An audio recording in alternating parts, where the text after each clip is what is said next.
If you're in Nigeria and you don't hit 60 years old, if you're hitting 50 years old in Nigeria, you make you dey fear for your life. Because the average death of a Nigerian woman is 55 years old. And there are so many factors that cause it, but most of them are related to women's health. Women's health, either mortality rates, misdiagnosis of different types of cervical cancer, breast cancer, fibroisis. Mostly you can take out the fibroid, they'll take out the fibroid, but the infection and the sepsis from the operation kill them even faster, which is in the case of my mom.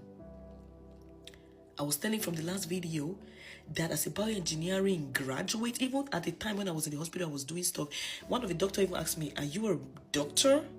Like, did you ever read anything concerning doctor? Because there is nothing in that test result that I don't know. As this day for that, my mother bed, as they talk, I answer them, I say, okay, so did you miss the osteoporosis of the waiting? They say, okay, have you done it? I say, we don't do everything. I just feel so sad that my mother refused to follow me to Turkey. She felt like it was just a small thing, because first they said it was fibroid. We went to the hospital. They don't even miss, because the first place we go, and that is one thing I want to tell you, when they check you for one place, go to 4 different hospitals to know that that's the same thing. Because Nigeria is one of the things that unalive people in Nigeria is misdiagnosis. They hear me? They told my mom it was granulated or aggravated appendix. We now went to Wuse. When we gave them the scan, they don't even say Moguri to scan. They book us for operation because they want to chop money from that operation. They open my mother. They constantly say, no, be waiting day. The gangrenous appendicitis, yes, was the first thing they, They now say, no, be waiting day inside. They said, okay, we saw more stuff than gangrenous appendicitis, and we are saying it might be fibroid.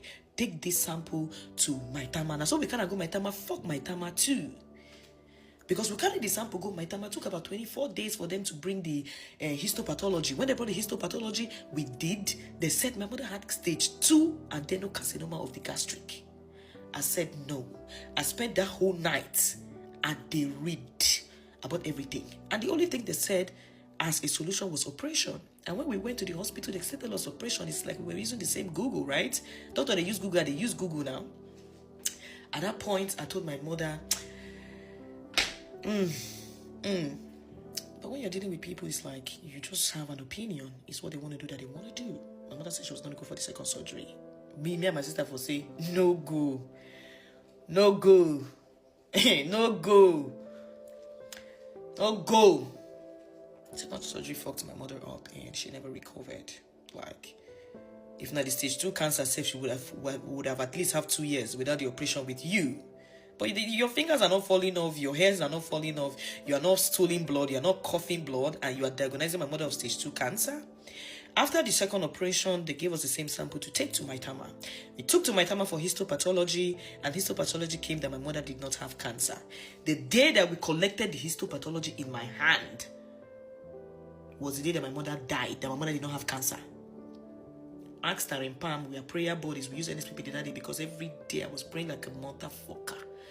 I called her in Palm to say, hey, NSPPD, my mother no gets cancer. My mother, and I said, mommy, look at. My mother say, That's how my mother left.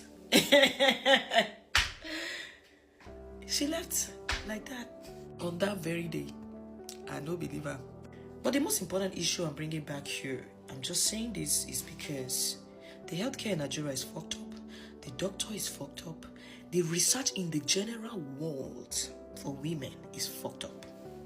And the truth is that in Nigeria, think about the malaria and typhoid you even fight every day.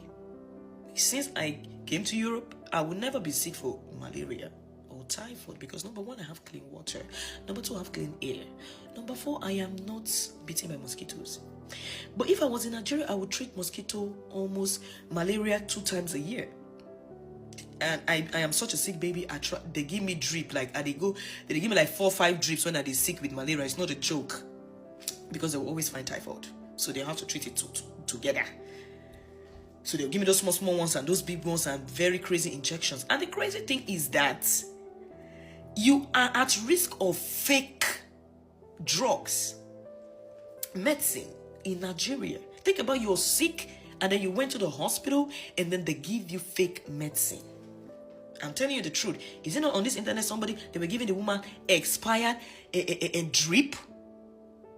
There's something called antibiotic resistance that you don't know. When you treat malaria 2 times every year with heavy malaria drugs, medicine that they give you, whether lumefantrine, atenolol, whatever they give you that you take for malaria, typhoid, number one, there's 50% chance that drug is fake. Number two, there is 80% chance that you are more dependent on that drug. If now for lumefantrine you did take before for malaria, if you were treating it don't be like this, with the smoke. And they always use this because that is like one of the best examples to talk about addiction or codependence on something. You would now come and know that for lumefantrine not going to do you again. It's just also with Panadol, with every other medicine that you take. When you start to take more doses of that to feel better, that is what we call antibiotic resistance. In our body, we have this many microorganisms where in our body where they cause either good or harm. The ones that cause harm, we try to treat them with antibiotics, right? But also your body through DNA, you understand, and genetic coding can recognize diseases that have affected it before. Think about it. If you don't get malaria before, your body will encode the malaria.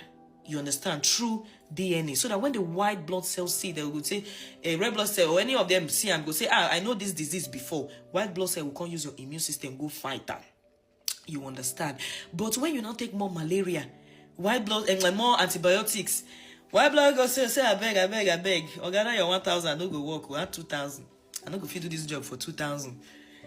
Tomorrow when you come again, they go add price. They go say this is your work. I no go fit do one for 3,000. So your white blood cell will charge you more to do the work because you have introduced it more to that antibiotic resistance. You understand? So you're going to need more to knock off. You're going to need more to knock off the disease because that disease, they get power, pass on.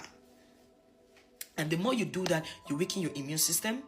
And then there's something called antibiotic resistance. Antibiotics don't work for you anymore. And then you become more prone to the many factors that can unalive you fast. In Nigeria, by the time you begin to hit 50 years in Nigeria, there are things called PCOS, there are things called fibroid, there are things called women's health in general that are overlooked and under-researched and underfunded and doctors don't know anything about.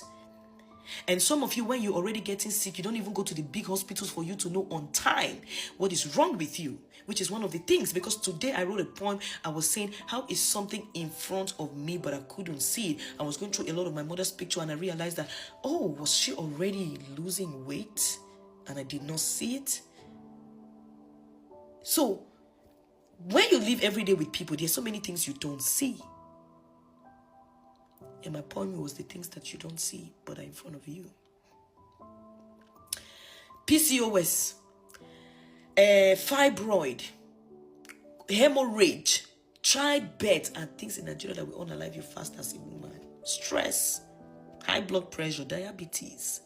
And we don't have the money and the free resources. At least if a day here, you can be getting some drugs for free. Come off from Nigeria if you want to live long. Come off from Nigeria if you want to live long. It was only our grandparents that had it fun when there was no industrialization. Our parents are in the village living old because no dust, no pollution, they're eating healthy. You cannot do that in the city, no matter how hard you want to try. And the medicine you take, because even if you say you want to take agbo, you can't take agbo because you don't work for yourself. At least our grandparents had farm. They don't if they were sick, they would stay home for 20 days if they needed to use the agbo to treat them. But if you stay home for 20 days, they will sack you. That's why you need the fast drugs. And then you take fast drugs and then you develop antibiotic resistance or take fake drugs and then develop more problems like liver issues. The best thing you can do for yourself is migrate. Until Nigeria gets better, there is like no solution for you. I wish I knew better to like really force my mom. And when I mean force, because my mom is this, oh, I'm a philanthropist, I want to help people, like hold her throat to the airport. But this information, do what you want to do with it.